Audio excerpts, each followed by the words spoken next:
Good evening, everyone. Welcome to Health Australia Party. I'm Molly, and tonight we're going to be talking about medicinal cannabis. And to guide us through this, we'll be talking to Professor Kylie O'Brien. Kylie is the Director of Education at the Australasian College of Nutritional and Environmental Medicine. She's an internationally recognised expert in Chinese medicine and integrative medicine, and she's published extensively, including a first book on integrative oncology back in 2017, and she has a second one due out later this year, perhaps early next year, on mental health and medicinal cannabis. So that's something to look for. Kylie's a member of the TGA Advisory Committee for Complementary Medicine, and so she really wears quite a few hats. Welcome, Kylie. Thank you so much for joining us tonight. Yeah, pleasure, Molly. So we're going to talk about medicinal cannabis. So let's just jump straight in. And I'm interested to know what got you interested in medicinal cannabis. Look, it's interesting because I've got a background for the last 20 years as a Chinese medicine academic and researcher. And a colleague of mine, Professor Ian Pridehope, came to me when I was working at the National Institute of Integrative Medicine a few years ago and said, look, medicinal cannabis can be prescribed legally in the country, but there's not much in terms of education around it. And there's no pathway for doctors to become authorised prescribers of it. So, having an interest and expertise in education, I put together some training courses, a 2-day course in medicinal cannabis, which received RACGP approval for continuing professional development purposes. And we ran that a couple of times in the year. And I also helped set up for doctors to become authorised prescribers of medicinal cannabis. And I'll talk perhaps a bit more later about that. But basically, you have to go through an ethics committee. I happened to be chairing the ethics committee at the time. And so I set up the process by which doctors could go through the NIM ethics committee. And then if approved there, they could be approved, but then go on to apply to the TGA to become approved prescribers. So I guess it was really just, Professor Brightope coming and saying we've got an issue. I didn't know much about medicinal cannabis back then, a few years ago. That certainly changed. I have to say, being a herbal medicine practitioner as well, I've never become more fascinated with a herb than I have with medicinal cannabis. That's interesting, isn't it? Because as a herbalist myself, we have, a couple of thousand herbs we can choose from, really, or plants. And it's interesting that this one has really spoken to you. So, Kylie, can you tell me how cannabis, the medicinal cannabis, is different from what most people think of, or I think of, as the drug we call marijuana? Is it different, or are we looking at the same plant? Well, cannabis and marijuana are the same plant. So the species is Cannabis sativa. It's got 2 main subspecies, subspecies indica and subspecies sativa. So they tend to use the word marijuana a lot in the US, and it's often, can be used to refer to cannabis smoked recreationally or adult use.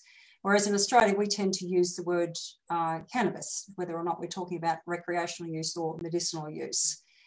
Another I think term that people tend to get a bit confused about is also hemp. Now, hemp is just a strain of cannabis with very low levels of tetrahydrocannabinol or THC, and that's the one component of cannabis that can be potentially intoxicating, as in it's associated with a high, when people smoke it recreationally. So hemp has got an upper limit in the US of less than or equal to 0.3%. Whereas in Europe, it's a bit low, it's less than or equal to 2.2%. So hemp varieties of the plant tend to be much taller, and they're bred for their fibre, because they use the stalks and the leaves predominantly.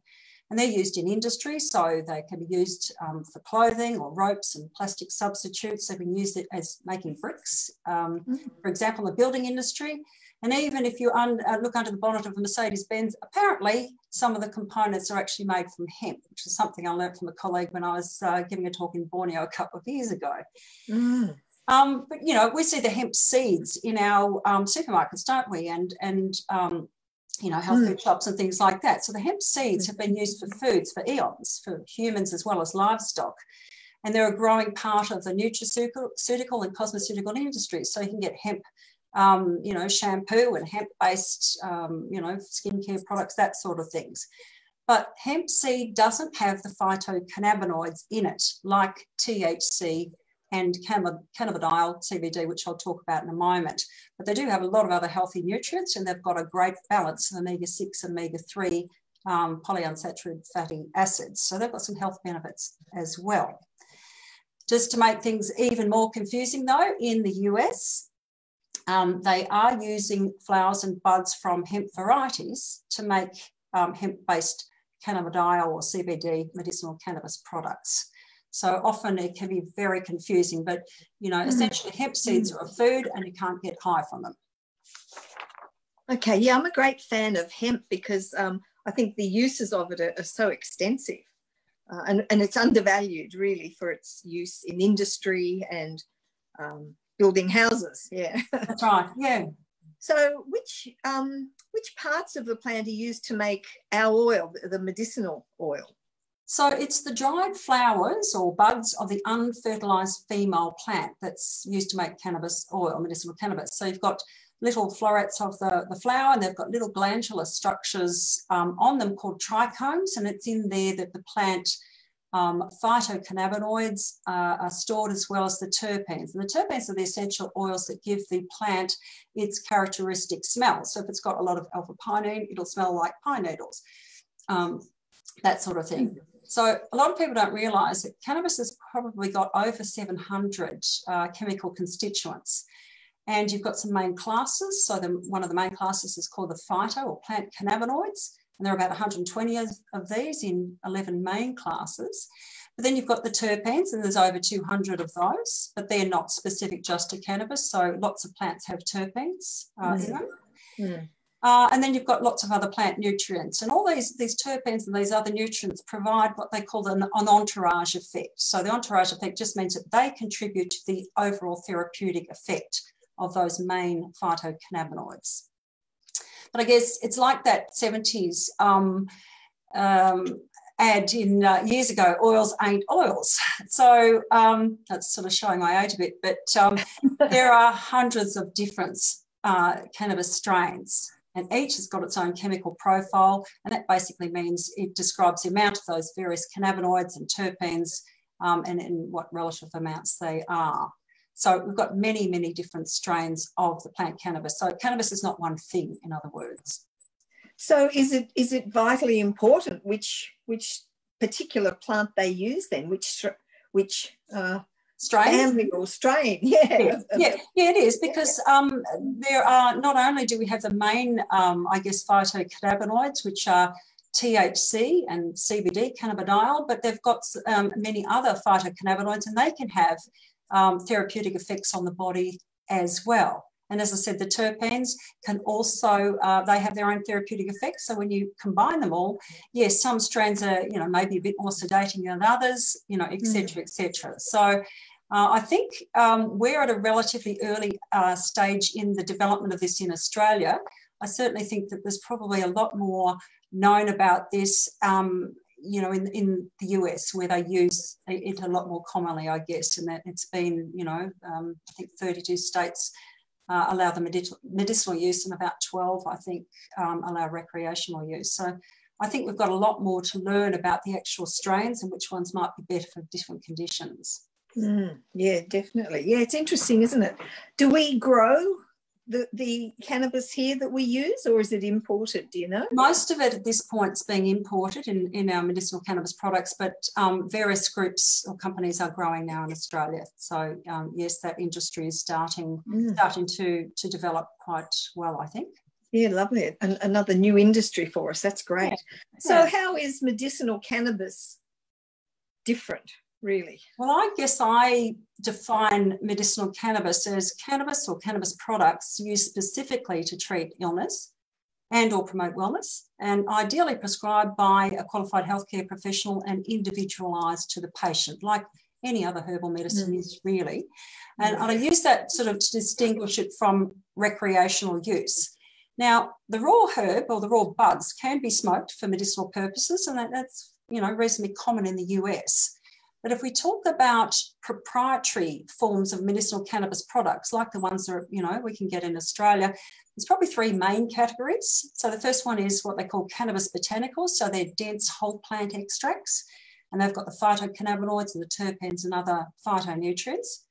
Then you've got cannabis-based extracts. So these products are like nabiximols. So that's a plant-derived one-to-one ratio of just THC and CBD.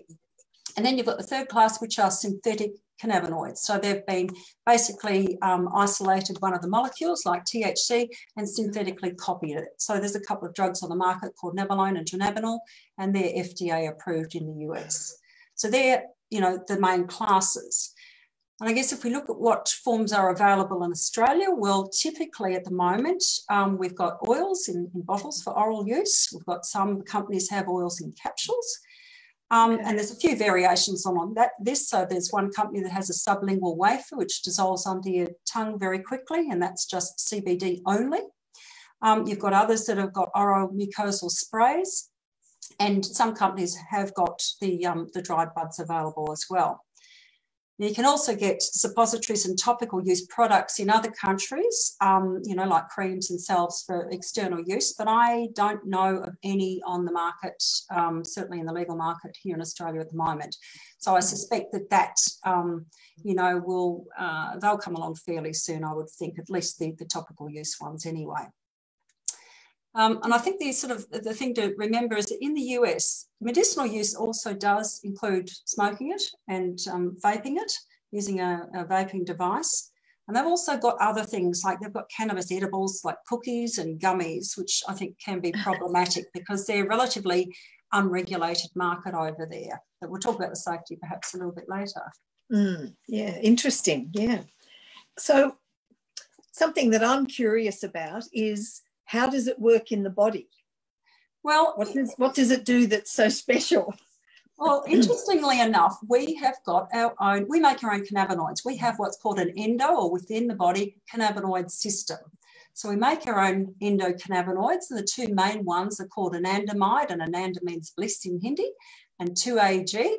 They're the two main ones, but there are other ones as well. And we've got receptors for these in our brains and all over our bodies, in our organs, our skin, everywhere. So we've got two main receptors. They're called CB1 and CB2 receptors. And CB1 receptors are located in particular in the brain, the central nervous system, but also in other parts of the body, including the organs. And CB2 receptors are located in particular in immune cells, but they're also located in many organs and other parts of the body. And then the third component, so we've got our endocannabinoids, we've got our receptors for them, and then we've got the enzymes that help make the endocannabinoids and help break them down once they've done their job. So why have we got this system in our body? Well, it's to regulate homeostasis, which basically is the balance of nearly every system in our body. So it regulates pain, it regulates the immune system and inflammation, it regulates our emotions and our reaction to stress, our gastrointestinal function, reproduction, development of fetus, brain development, so on and so on. So without going into a lot of detail, when you get a stimulus in the body, like inflammation or pain or even exercise, our endocannabinoids are usually in fairly low levels, but they get manufactured on demand in response to this, and the levels of the body increase, they ramp up. So if we're talking about what happens in nerves, so in the brain, when an endocannabinoid binds to a receptor, it causes changes within that end or terminal of the nerve, that they call that the synapse, and that modifies the release of other neurotransmitters in the body. So it changes their effects on the body. And we've got many, many different neurotransmitters. So THC, the one phytocannabinoid in medicinal cannabis, which is associated with a potentially intoxicating effect, and I say potentially because it's dose dependent, that mimics anandamide. So it's called a partial agonist of CB1 and CB2 receptors. So it basically means it binds to them. And this binding, particularly to the CB1 receptors, is thought to be responsible for many of the therapeutic actions which include its action as a psychoactive agent, as an analgesic or pain reliever, and a muscle relaxant. So it's got a lot of, I guess, different beneficial actions. So some of those, anti-nausea and vomiting, neuroprotective or nerve protectant actions. It's an antioxidant, anti-inflammatory, analgesic or pain relieving. It stimulates appetite, helps with insomnia, and even anti-aging. So there's some nice research that's been released recently that shows it might have some anti-aging properties. Sounds good to me. So that binding of THC with CB1 receptors in the brain, that's also responsible for that high experience when you smoke cannabis. And as I said, that euphoria, if you like, is dose dependent. Now, CBD, the other main phytocannabinoid, cannabidiol, doesn't work in the same way because it doesn't bind very easily to CB1 or CB2 receptors at all. And it's thought to work through other receptors, which are plentiful and many. So, you know, again, it's got actions like analgesic, antiemetic, so it reduces nausea and vomiting, anticonvulsive, so it's used to help suppress seizures, antipsychotic, anti-inflammatory, antioxidant, nerve protecting again, anxiolytic, even anti-cancer properties, and many others. So that's essentially how it works, I guess. It's complex. Yeah. I mean, it's very complex and it covers a huge range of symptoms that it can work with. Yeah. Doesn't it? Yeah, I mean, it almost sounds like it could cure almost, well, I don't like the word cure, but it could help any situation. Yes. So is the effect of this medicinal cannabis accumulative in the body? Yeah, I mean, can it become toxic, I guess, or does the body break it down easily once its usefulness is finished? Yeah, well, our endocannabinoids, this is where it's different. In our own body, the endocannabinoids get broken down very quickly after they've done their job. And then the phytocannabinoids can actually stay in the system a lot longer. So, for example, the half-life, which is the time it takes for half the amount to break down of CBD or cannabidiol, is anywhere between 20 and 36 hours. Now, THC likes fat. It's lipophilic. So it penetrates into fat tissues fairly rapidly and also highly vascularized tissues. So vascularization just means a lot of blood vessels, like the brain, like muscle, that sort of thing. And then it gets slowly redistributed out of these deep fat deposits back into the bloodstream. So the breakdown products of THC can actually stay in the body for, you know, several weeks even. So that's why doctors will medicinal cannabis products containing THC that they shouldn't drive, because it's not as simple as saying, all right, well, I'm going to drive tomorrow, so I'm not going to take my THC containing medicine the day before. It doesn't work like that. It can stay around in your body for days or even weeks. And the problem with that in Australia is that it's an offence under our state and territory driving laws to drive with any amount of THC in the body, regardless whether you're intoxicated or not. It doesn't matter whether you've been prescribed medicinal cannabis and you hand over your script or not. It's an offence. And that's problematic at the moment. Yeah, definitely. Yeah. Okay. So, yeah, potentially, yeah, that could be a definite problem. But addictive? Is it addictive? Cannabis can be addictive in some people, but not all people, in the same way that some people can get addicted to opioids and other people don't. And that's due to the THC component. So addiction or dependence is really where a person's lost control of the use of it. And they keep using it despite it, you know, causing negative effects and psychosocial problems, that sort of thing. So much of the research is in cannabis dependence or cannabis use disorder is really in recreational use and people who are smoking it. So addiction usually in people who are smoking it daily over long time periods and for non-medical use. There's less research available. It's just breaking up a little bit, Kylie.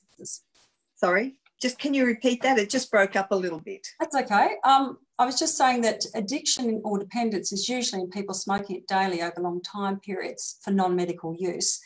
And there's less research available on people who are just taking it orally, you know, as an oil for medicinal purposes.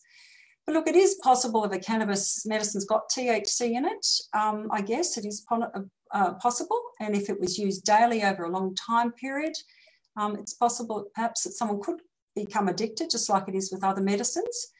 So I guess the use of medicinal cannabis with THC, where it's just used, say, just when needed, so it doesn't necessarily have to be used every day in certain cases, you know, and over relatively short time periods would probably mitigate that possibility.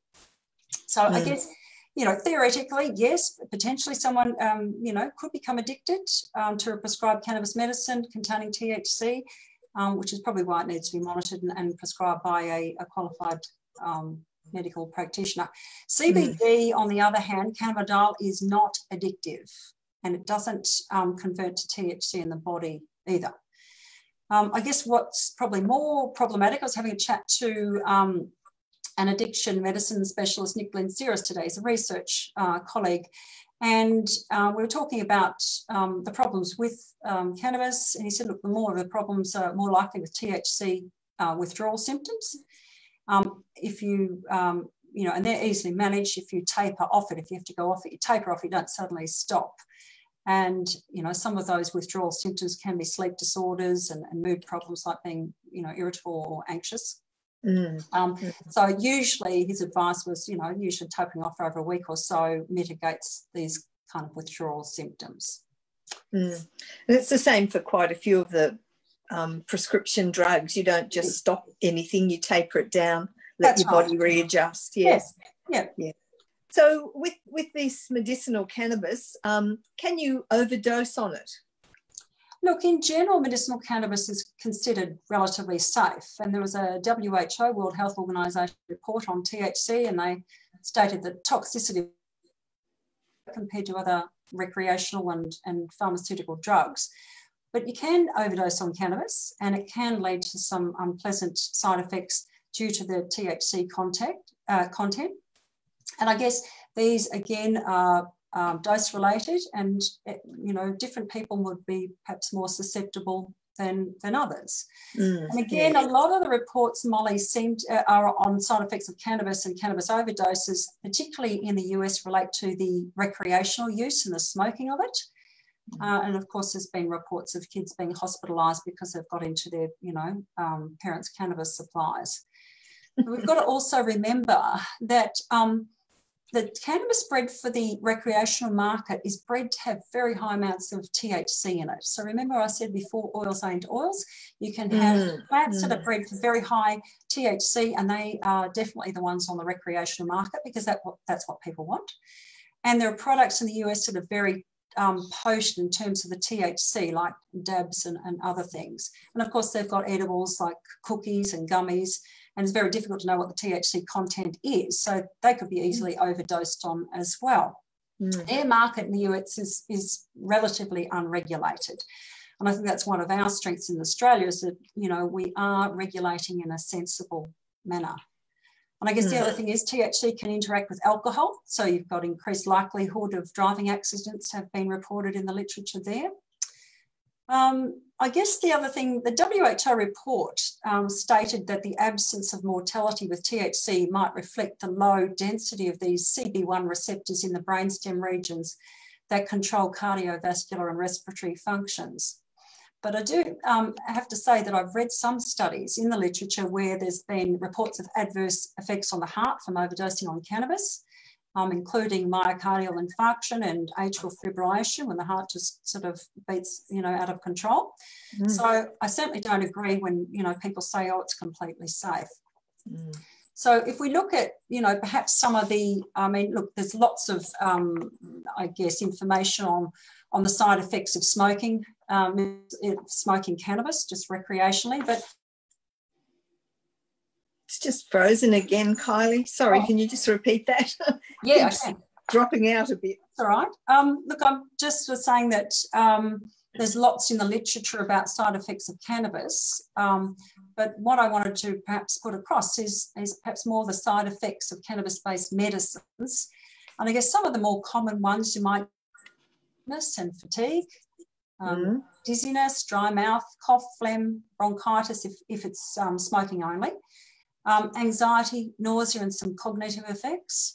Other common effects are euphoria, blurred vision, and headache. And some rare ones are what they call orthostatic hypotension, so a drop in blood pressure. More toxic psychosis or paranoia, depression, discoordination, tachycardia, which means increased heart rate, and diarrhea, and cannabis hyperemesis, which is basically, there's not a lot reported in the literature on that, but it's basically uncontrolled vomiting, and people have to jump into a warm shower to, sort of relieve it. So thank goodness that's a rare event. Whereas the side effects associated with CBD in comparison are probably relatively minor. So I was reading one study published last year on CBD, and they looked at the side effects, and they found only a very small percentage of patients actually experienced side effects, and some of those were like sedation, vivid dreams, emotional disturbance, and only 2% or less of the people in the study. The other thing to remember about safety, I suppose, is that both CBD and THC can interact with pharmaceutical drugs because they're metabolised by the same enzymes that also metabolise other pharmaceuticals. So potentially you can get these drug-herb interactions, so they are potential. So again, the WHO, when they did a report a couple of years ago, published in 2018, they said there's potential for CBD to be associated with these drug-herb interactions, but it wasn't clear whether these effects actually occur at physiological concentrations. Now, I certainly have read a lot in the epilepsy studies, and in these studies, the kids are usually on several different anti-epileptic medications, and the dosages of CBD are very high, and there have been some proportion of children where they've had some adverse interactions there, which have been managed basically by, either reducing the dose or taking them off, either. So I think it brings home, I guess, an important message that really, when you're using it medicinally, it should be prescribed by a qualified medical, or healthcare practitioner. I think that's probably the take-home message here, Molly. Yeah, I agree. I mean, anything that alters your body, or particularly your mind and your ability to act, in my opinion, should be regulated and should be under advisement of someone who actually knows, really what they're talking about. Yes, that's right. I'll make the point that CBD doesn't cause that potentially intoxicating effect of THC, and there are CBD medicines which don't have THC, or only have a very small amount, of it. You can't say it's not psychoactive because it has anxiolytic properties, so it's clearly doing something to your mind, but it certainly doesn't have the effect, of the drugs, of the raw drugs, So do we have stats or actual evidence, science-based evidence, that shows that it is actually effective, or at least as effective as the drugs it may be replacing? Look, there is a lot of evidence, certainly preclinical or animal evidence, so we understand a lot about its mechanisms of actions in many different conditions in animal models. There is a growing evidence base of clinical research in humans. So the strongest evidence probably is around its use for chronic pain, chemo-induced nausea and vomiting, and spasticity associated with MS. There was a report done by the National Academies of Sciences, Engineering and Medicine. It was published in 2017, and it really looked at only randomised controlled trial data and what they call systematic reviews. So systematic reviews basically uses the data from randomised controlled trials, and it pulls the data and works out, a simple yes or no, is it efficacious, statistically speaking, or not. So they only used that kind of evidence. They didn't use anything from case studies or epidemiological studies of associations and populations or surveys. They just say, no, we're just using RCT data and systematic reviews. So they basically concluded on the basis of this review they did that there was substantial or conclusive evidence that cannabis or cannabinoids were efficacious for chronic pain, chemo-induced nausea and vomiting, and spasticity, with MS, and they also said there was a moderate level of evidence for short-term sleep disorders associated with a number of other conditions. Now, I guess that's now 2017. It's probably getting a bit old now because there's been lots of research since. There's a fair bit of research in the epilepsy literature, for example. Lots of clinical trials have been done in epilepsy and CBD. So I guess, you know, it's a growing evidence base. And, you know, I guess, you know, it's just that we have not had access to it. In the US, they haven't had access to it, you know, easy access to it to be able to research it. So, you know, if you can't get easy access to research, it becomes difficult to actually do the research. So I think, you know, it's a growing evidence base, Molly. So watch this space. Yeah, definitely. Certainly, I've known it. The epilepsy is a big issue and a big area where it seems to be very effective.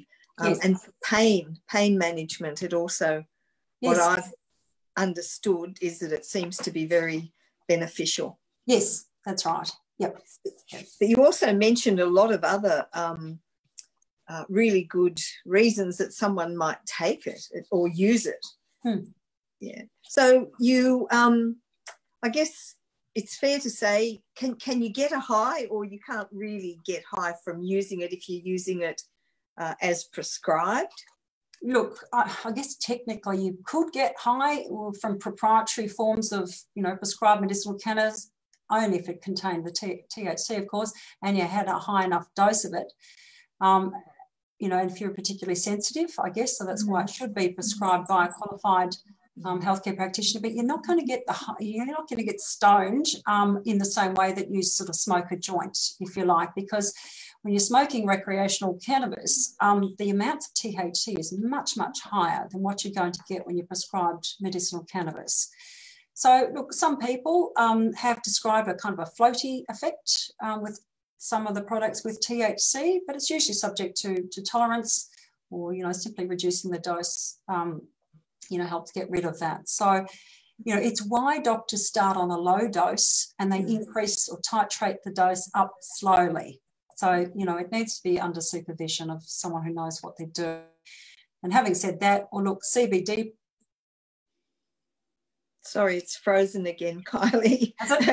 Try again. I'm just saying that CBD doesn't cause the potentially intoxicating effects of THC, but as I said before, you can't say it's not psychoactive because it can help reduce anxiety. So it's obviously having an effect on the mind. Yeah, yeah. And I guess it's fair to say some people are certainly more sensitive to things than others, or more receptive to certain chemicals in the body. Yep. Yeah, look, I've had Chinese medicine patients where I've given them about a third or a quarter of the normal dose because that's been enough for their body, you know. So this is why it has to be individualised to the patient. I mean, myself, I've got a very sensitive system. So, you know, for me, I would only take very small amounts of any kind of medicine because I am super sensitive. Yes, understand, yeah. So what are our laws here in Australia around the medicinal cannabis use? And is it different state to state here, or is it just a blanket federal law that covers the use of it? So firstly, just general use of cannabis, as in recreational use. It's illegal to possess it or use it in any state and territory except for the ACT. So they legalised recreational use early this year. And they've got a whole lot of caveats around that, and it's still illegal in any state to have any amount of THC in your body and drive. So, you know, even though they've legalised it there, they've still got the same issues with driving laws that any other state has. So our laws really are, I guess, are twofold. We've got regulations around quality control of medicinal cannabis products, and we've got regulations around the prescribing of it.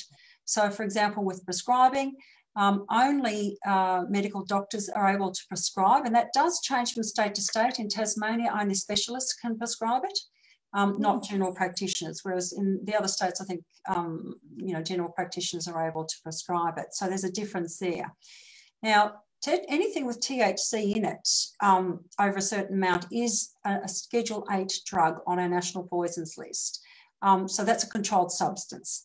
Whereas most CBD products, if they've got at least 98% or more CBD, they're Schedule 4, so they're prescription only medicines. Right. Okay. So we've got, as I said, we've got regulations around that because of being on a national poisons list, and that gets, I guess, adopted into state and territory drug legislation. So the states can adopt what they want from the national list, but by and large they tend to adopt the national list. That's called the SUSMP, the standard for the uniform scheduling of medicines and poisons. So that's basically, our laws around it. And as I said, we've got regulations around the quality control. And I think this is something that Australia does really well. The TGA regulate the quality of medicines, including complementary medicines, very well. So, companies importing it or developing cannabis products, for example, they've got a fairly strict set of criteria, quality control criteria that they've got to adhere to. And they've got to be able to evidence it as well. So I think that's, one thing that we're doing well is to regulate the quality control of it.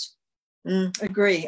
That's one thing that we do have, I think, that shines is our TGA and the way we regulate things, So is there a particular symptom or a protocol, a set of symptoms that doctors have to follow if they're going to prescribe it? Or, no, not really. I suppose in Australia, I guess the TGA regulates, I guess, the prescribing of ways. So doctors have to apply of 2 different schemes to be able to prescribe it.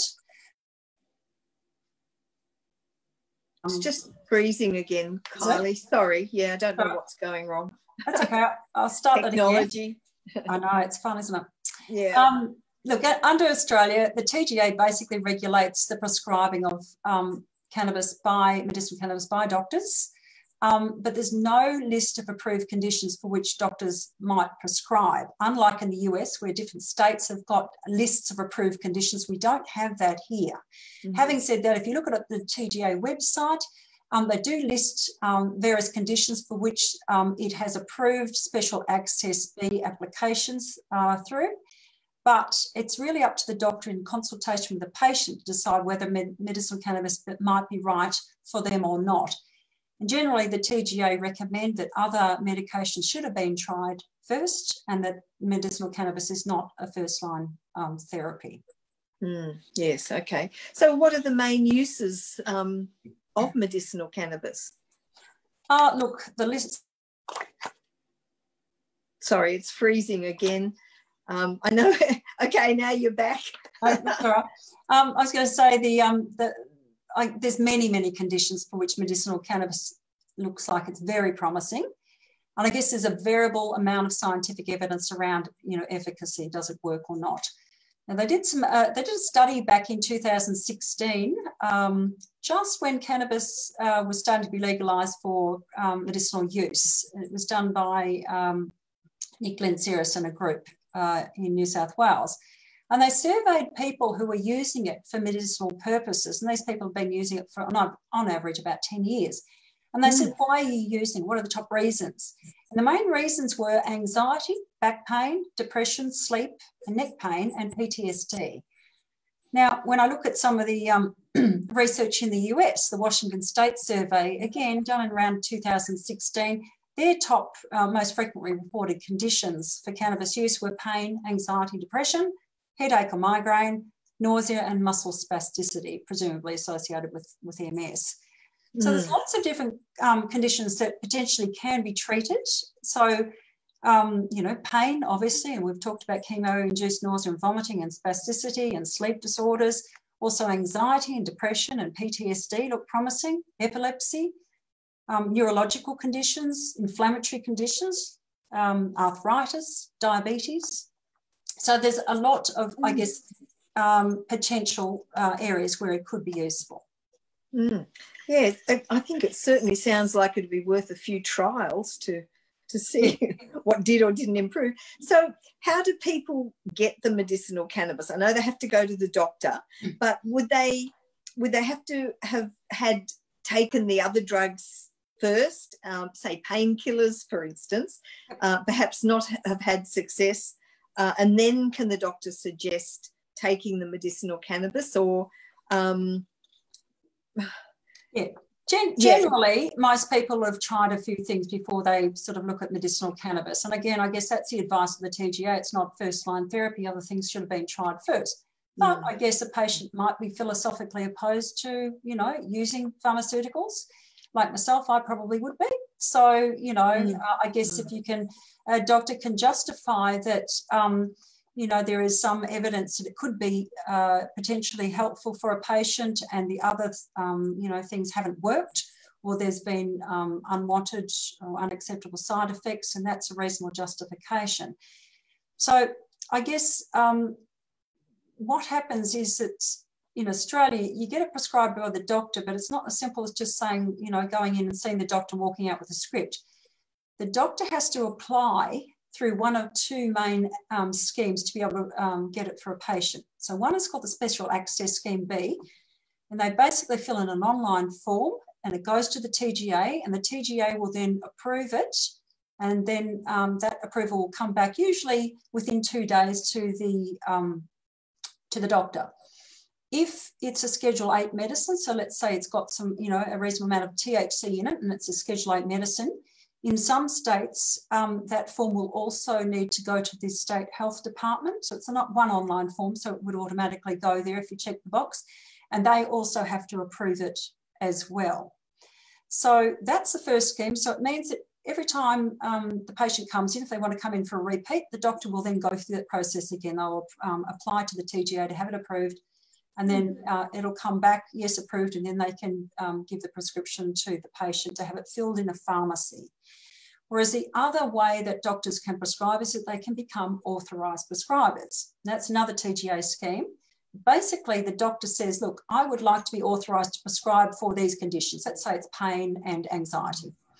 And and I want to be able to use these 5 products. So they actually have to name the products that they want to be authorised to use. Now, they have to apply to an ethics committee or a specialist college, but a couple of years ago, there really was no ethics committee or specialist college that were doing these approvals. And this is why I helped set up the process through the NIM ethics committee. So the practitioner will apply to be authorised for those conditions. They have to demonstrate that they know how to manage those conditions for a start, and that they've had training in medicinal cannabis. If they're approved for the use of those particular products and for those conditions, they get a letter from the ethics committee, and they then apply to the TGA with that as evidence, and the TGA give the final approval. So that means any time a person comes in with one of those approved conditions, the doctor doesn't have to keep filling in an online form. So it makes it a little bit quicker that way, but it's a fair bit of upfront paperwork to become an authorised prescriber. And the other problem is that, let's say you're authorised for anxiety and chronic pain, and then you decide you want to prescribe for something else. Well, then you'll have to go back through the ethics committee and then through the TGA. If you decide, look, there's a few new products on the market, I'd like to be approved for those now, not just the 5 original ones, then you have to then reapply to the ethics committee and the TGA again. So it's a little bit, I guess, a little bit of a clunky system.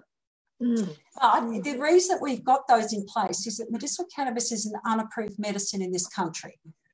So that's the only reason that it triggers the need for these 2 pathways to come into existence. So doctors must use one of those pathways, I suppose. The third way is clinical trials, but most doctors are not involved in clinical trials, so I haven't really mentioned much about that.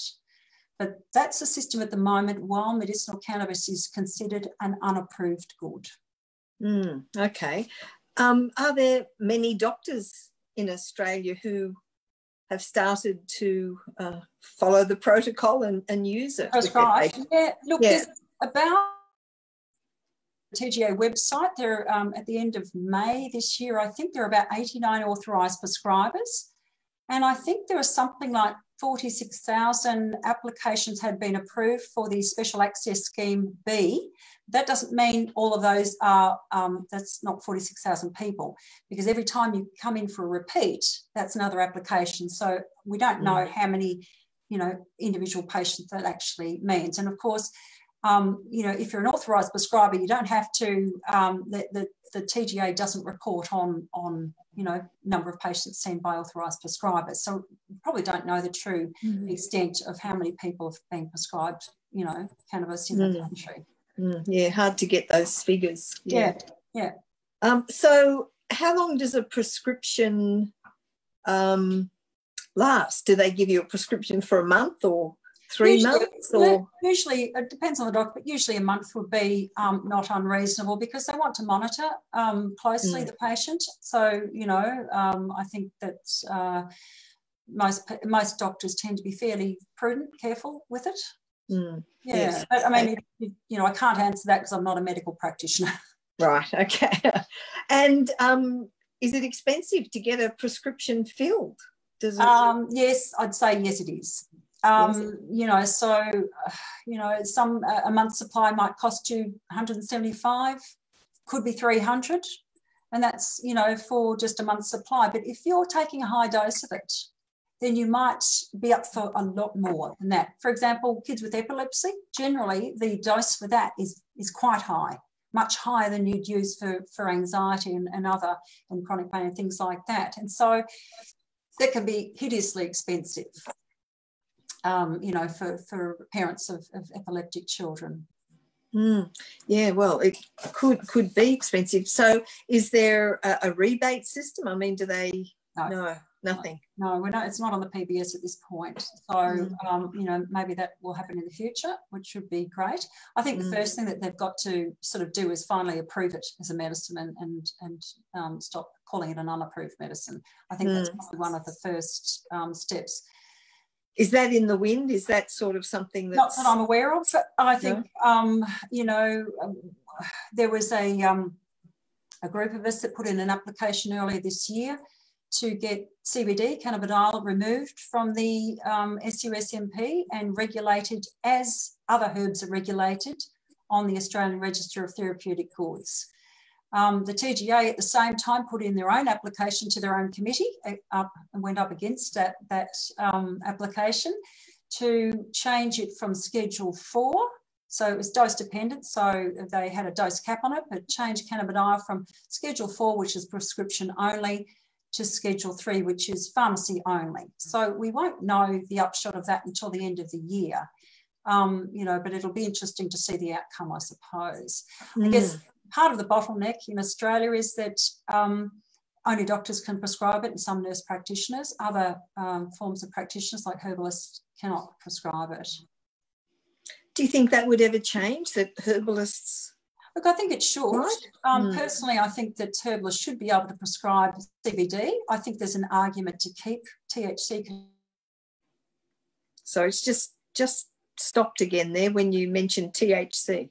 I think there's an argument that THC should remain on the national poisons list on the SUSMP because of its potential, you know, sort of side effects. But CBD is, you know, quite safe.